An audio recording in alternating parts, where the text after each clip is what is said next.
Hey, good morning. It's David Shelton, broker at Century 21 Advantage.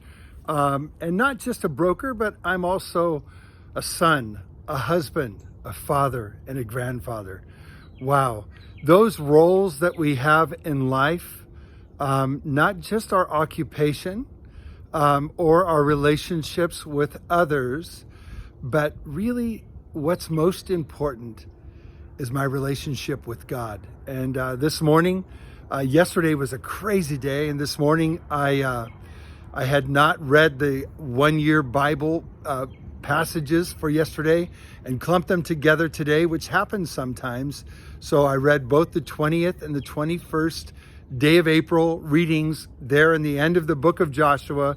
The land was being divided up amongst the tribes of Israel, and then things were settling down, and people were at peace. Joshua gave warnings. He's now an old man, and he's giving warnings after the division of the land to the Levites. Really a cool thing. The Lord is the inheritance for the Levites. And then they had cities and pasture lands that were to be allotted to them from each of the tribes of Israel, the 12 tribes of Israel. And it was an incredible moment. And then, of course, there was Reuben, Gad, and the half tribe of Manasseh that had also had land allotted to it on the west side of the Jordan River.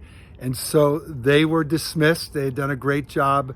The land of Israel, Joshua had given all of the Israelites warnings to not intermarry with those that remained, or not to adopt their customs of worshiping gods that are really not gods at all, and to stay pure and holy to the Lord, and do what was handed down to them by God's servant Moses. And so Reuben and the warriors from Reuben and Gad and the half tribe of Manasseh were headed back across the Jordan River, and so the actually they were on the east side. Pardon me. I do get things mixed up every once in a while. I don't know if it's age or just there's a whole lot of information in this head, but anyway.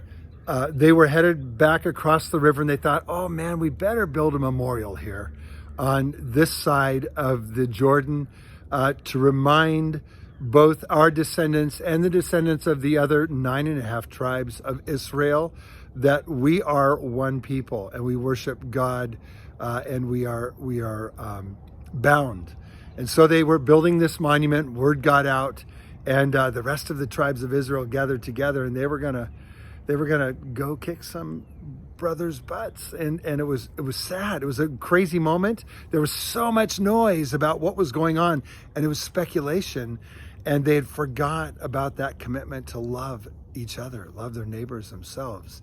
And so Phinehas and a group of priests and the head of each of the tribes there, the 9.5 tribes, came with Phinehas the priest and confronted the half tribe of Manasseh and Reuben and Gad about their conduct and about building an altar, and that they were ready to pounce on them. And they say, whoa, wait a minute. Here's what this is about. This isn't about worshiping God in some other way. This is about a memorial, so that our kids and your kids, so that you and us, we don't forget that this land of Israel on the other side of the Jordan River, where the promised land is set aside for us, and it has been given to us by God, and this is where we will worship, at the temple of the Lord, and not in some other place, not some other altar. And so that altercation, that confrontation that was building up and was about to get crazy, was ended in peace and in blessing. And so today we live in a time that is absolutely nutty, and people are looking for, do we go back to work? Do we reopen business? What